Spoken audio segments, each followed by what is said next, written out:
Assalamualaikum class, it's me Rabi Rafiq and I'm AT teacher English. All hope so people are doing quite well and great.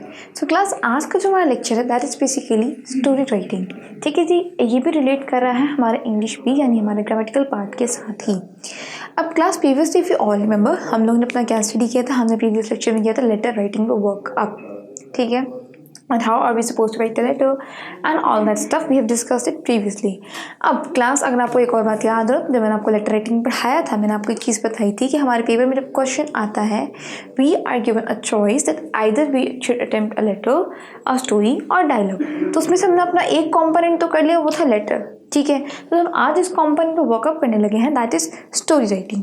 आज हम पढ़ेंगे कि story किस तरह से लिखते हैं. ठीक है, कहानी निगारी के बारे में पढ़ेंगे, कहानी किस तरह से लिखी जाती है, स्टोरीज में क्या चीज़ होनी चाहिए क्या चीज़ें नहीं होनी चाहिए. The way we have studied letter earlier, आज हम कुछ इसी तरीके से अपनी स्टोरी के बारे में पढ़ेंगे और समझेंगे. ठीक है जी क्लास, सो चलिए हम अपने लेक्चर को स्टार्ट करते हैं. तो सबसे पहले क्लास जब हम स्टोरी की बात करते हैं, स्टोरी की माइंड सेट में क्या चीज़ आती है. दैट स्टोरी समथिंग, कोई कहानी जो पीछे गुजर चुकी हो, वही चीज़ें होती हैं. ठीक है, the thing which has happened और अकर्ड. हम जब भी कहानी या स्टोरी की बात करते हैं उसमें वही चीज़ें बताते हैं, वही चीज़ें हमारे पास आती हैं जो हमारे पास पहले पास्ट में हो चुकी होती हैं. ठीक है, उन्हीं को बेसिकली हम अपनी स्टोरीज की फॉर्मेट में दे देते हैं, कहते हैं हमारी कहानियाँ हैं. इससे हमारे पास क्या पता चलता है दैट स्टोरीज हमेशा पास्ट टेंस में ही होती हैं. ठीक है जी, और हर स्टोरी का क्लास कोई ना कोई एक मॉरल लेसन होता है. स्टोरीज बनाने का पर्पस क्या होता है, स्टोरीज हम इसलिए बनाते हैं ताकि हम किसी को एक समझा सकें, एक बेसिक पॉइंट ऑफ व्यू. ठीक है, एक सिंपलेस्ट एक ईजीएस्ट वे में. ठीक है जी, स्टोरी एक जरिया होता है अपनी बात को रखने का. ठीक है, तो अब आज सबसे पहले हम स्टार्ट करते हैं. सबसे पहले हमें पता होना चाहिए कि की फीचर्स क्या क्या होते हैं when it comes towards story writing. जब हमें स्टोरी लिखने का कहा जाता है तो कौन कौन से की फीचर्स हमारे पास इंपॉर्टेंट है जो हमारी स्टोरी में होने चाहिए. सबसे पहले क्लास हम उन चीज़ों को देखते हैं. So let's begin with some key points of story writing.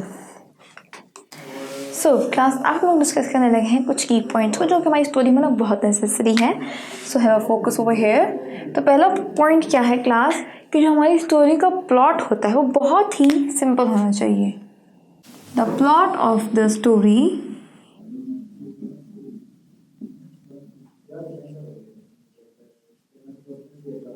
Should be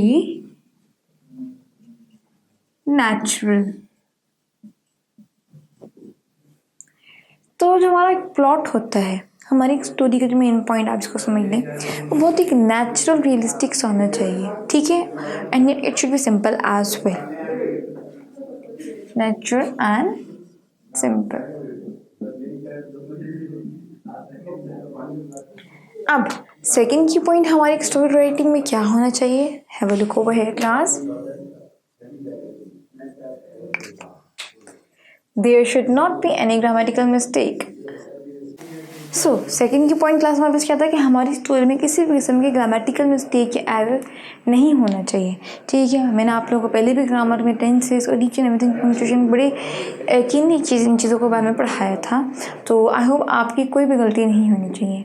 and you should also clear at on your and as well कि आप लोग जब ये लिखा करें तो आपकी किसी भी किस्म की ग्रामेटिकल मिस्टेक्स नहीं होनी चाहिए. क्योंकि क्लास में छोटी छोटी मिस्टेक्स होती है ना, उनसे हमारे बिग लॉसेस होती हैं, यानी हमारी मार्क्स डिडक्शन बहुत ज़्यादा हो जाती है. ठीक है, when it comes towards things like story writing. ठीक है जी, अब हमारा थर्ड की पॉइंट क्लास क्या है, इट शुड बी रिटन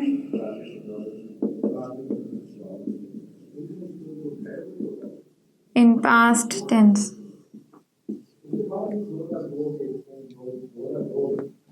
वही बात जो मैंने आपको पहले बताई थी कि स्टोरी की जब हम बात करते हैं तो हम उसको किस में लिखते हैं, उसको पास्ट टेंस के फॉर्मेट में लिखते हैं. अब हम अपना फोर्थ की पॉइंट देखते हैं क्लास.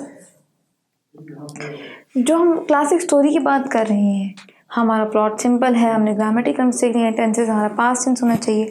अब एक स्टोरी में जब बात कर रहे होते हैं तो one who is saying this things, तो यानी हमारे डायलॉग्स जो हमारी स्टोरी में लिखे जाते हैं वो किस तरह के होने चाहिए, ये क्वेश्चन भी तो आता है ना. तो डायलॉग्स जो होते हैं हमारी स्टोरी के अंदर, this should be very simple and understandable. ठीक है जी, कि हमारा जो डायलॉग डिलीवरी की जा रही है स्टोरी में बहुत सिंपल हो और समझ आ सके आसानी से. ठीक है, सो ये हमारा क्लास होगा फोर्थ की point. Dialogues should be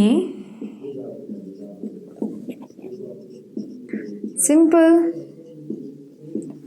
and understandable.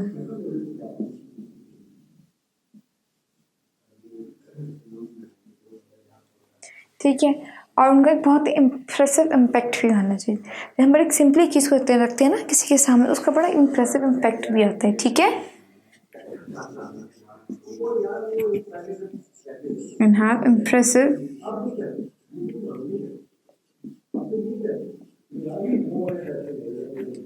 impact। ठीक है, आई होप आपको समझ लगी होगी। It's great to all of you. अब हमारा फिफ्थ की पॉइंट क्या होना चाहिए? हमारा फोर्थ की पॉइंट तो ये था कि हमारा डायलॉग इम्प्रेसिव होना चाहिए, सिंपल होने चाहिए। फिफ्थ की पॉइंट भी इसको रिलेट करते हुए कि हमारी जो हम टर्मिनोलॉजीज किया, हम जिस फॉर्मेट में जब अपनी स्टोरी लिखते हैं तो हमारी वर्डिंग्स जो होती हैं बहुत सिंपल होनी चाहिए। ठीक है, हमने कुछ कॉम्प्लेक्स वर्ड्स को यूज़ नहीं करना, हमने सिंपल वर्ड्स को यूज़ करना है ताकि हमारे रीडर को हमारे बात की समझ लग सके। ठीक है जी, तो हमारा फिफ्थ पॉइंट क्या होगा class? Use simple English words. Simple words. तो क्लास हमारा फिफ्थ पॉइंट क्या था? Use simple words.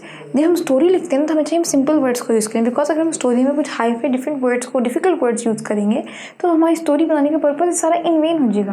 मेरी सारी स्टोरी की समझ ही नहीं लग पाएगी क्योंकि मेरी वर्डिंग्स इतनी डिफिकल्ट थी जो कि उसके कैलिबर को, मेंटालिटी को रीच नहीं कर सकी। ठीक है, आसान लफ्ज़ों में हम स्टोरी को बनाएंगे तो जो हमारा लिसनर होगा और स्पीकर होगा दोनों के लिए ईजीनेस भी रहेगा और दोनों एक दूसरे की बात को क्लियरली समझ सकेंगे। ठीक है जी, तो हमारे वर्ड्स जो हम यूज़ करते हैं, try to opt some simple words.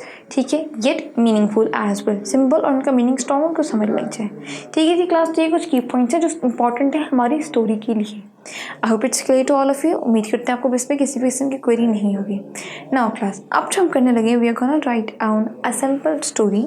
ठीक है, I will be writing a simple story for all of you for the sake of understanding. So let's begin with a simple story.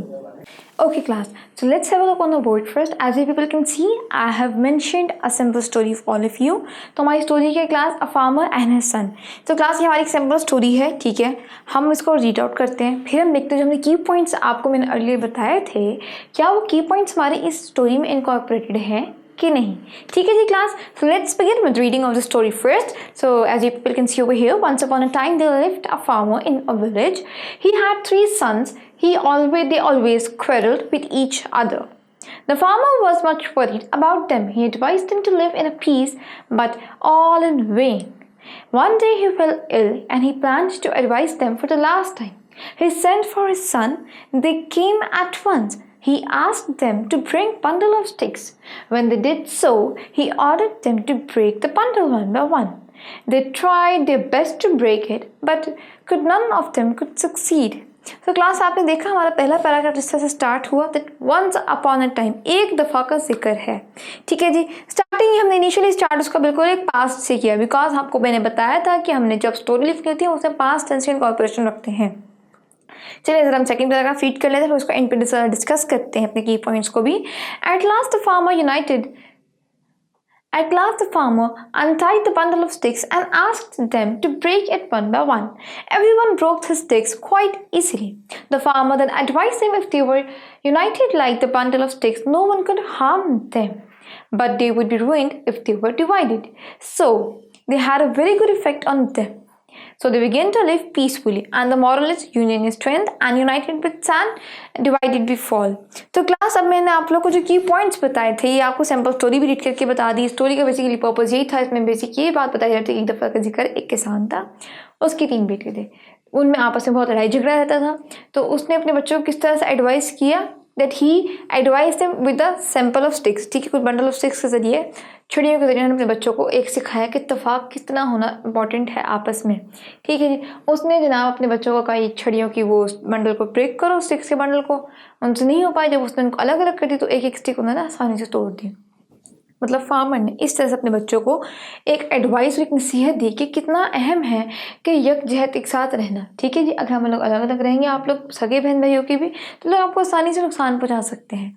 ठीक है, तो आपको अगर याद हो, मैंने आपको बताया था कि हमारा प्लॉट बहुत नेचुरल होना चाहिए, तो हमारा प्लॉट बहुत ही नेचुरल था। ठीक है, इस स्टोरी का जो मैंने आपको रीड करके बताया, प्लस हमने स्टोरी का स्टार्ट भी पास्ट टेंस से किया, और हमारी स्टोरी हमने जो जो वर्ड्स यूज़ किए, the verbs, the helping verbs, each and everything, they all were from past tense, ये पास्ट कॉन्टिन्यूस। ठीक है, second form of verb use की हमने, पास्ट टेंस में मेजरली अपनी स्टोरी को राइट डाउन किया है।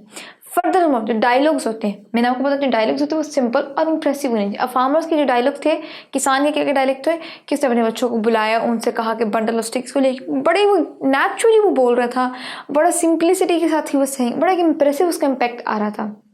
जब उन लोगों से नहीं टूट पाया तो उसने कितने इंप्रेसिव में अपने बच्चों को बताया that if you all remain united like this stick nobody could harm you. ठीक है जी, it was very simple and having a great impact on the kids as well. ठीक है जी। अच्छा, एक और पॉइंट क्लास हमने क्या शेयर किया था कि हमारी जो इंग्लिश वर्डिंग्स होती हैं, जो वर्ड्स हम यूज़ करते हैं, एक और क्लास पॉइंट मैंने आपको क्या बताया था कि हम लोग जो वर्ड्स यूज़ करते हैं अपनी स्टोरी में वो बड़े सिंपल होने चाहिए और इजी टू अंडरस्टैंडेबल होने चाहिए। तो हमारी पूरी स्टोरी जो हमने रीड आउट की है, कि आपको लगा मैंने इसमें कुछ ऐसा वर्ड ऐड किया जो आप लोगों को समझ ना आ सके? इसमें क्लास कोई ऐसा वर्ड नहीं था डिफिकल्ट जो आपको समझ ना आ सके। वो वेरी सिंपल वर्ड्स, बड़े सिंपल वर्ड्स के साथ मैंने एक स्टोरी को जनरेट किया, यहाँ पे मेंशन डाउन कर दिया कि आप लोग उसको समझ सको, नॉट ओनली यू बल्कि जो बोलने वाला उसके लिए भी आसानी हो और समझने में भी आसानी हो, कि वो इजीली उसका जो है ना मैसेज एंटिसिपेट कर सके। तो अब जैसे क्लास आया मुझे स्टोरी का हमारे पास क्या मॉरल, इससे हमें क्या नसीहत मिली थी कि ये यूनियन इज स्ट्रेंथ। ठीक है जी। और दूसरा क्या मॉरल निकला हमारे पास, united we stand divided we fall. ठीक है, अगर हम एक साथ रहेंगे तो हमें कोई भी कभी नहीं गिरा सकता। ठीक है जी क्लास। तो अच्छा, एक और बात, हमारे पास जो स्टोरीज होती है ना क्लास, स्टोरी का 1 से 2 मॉरल भी हो सकते हैं। ठीक है जी। अगर आप लोगों को पेपर में फॉर इंस्टेंस बाजू का हमारे पास जैसे लिखा मैंने title a farmer and his son, at times you people can also get question कि आपको पेपर में आ जाए write a story on the moral union is strength. आपको मॉरल दे दे और आपको इस मॉरल को देखते हुए आपने एक स्टोरी जनरेट करनी है। ठीक है जी। तो ये आपकी क्रिएटिवनेस और माइंड सेट पर आप अपनी स्टोरी को किस तरह से लिख रहे हो और क्या स्टोरी जनरेट कर रहे हो। I hope you getting my की पॉइंट्स एज वेल। जो हमने की पॉइंट्स बनाए थे वो आपने इसमें ऐड ऑन करना, आप लोगों को समझ लग गई होगी हमने स्टोरी किस तरह से बनानी। And one more thing class, हमारी स्टोरी के 10 मार्क्स होते हैं। स्टोरी में किसी भी किस्म की ग्रामेटिकल मिस्टेक्स नहीं करनी है, आप लोगों ने टेंसेस का ख्याल करना है खास करके। और जब हमने स्टोरी लिखनी होती है, हमारी स्टोरी की लेंथ आपके सामने जो मैंने लिखा है इससे थोड़ी सी एक्सटेंसिव होनी चाहिए, बिकॉज दिस कंटेन्स 10 मार्क्स। ठीक है, तो 10 मार्क्स का क्वेश्चन की थोड़ी सी लेंथ तो रिक्वायर्ड होगी। It was just a simple story for all of you, for the understanding of you all. I hope it's clear to all of you. So class, this was all for today's lecture. Till then, take care and Allah Hafiz.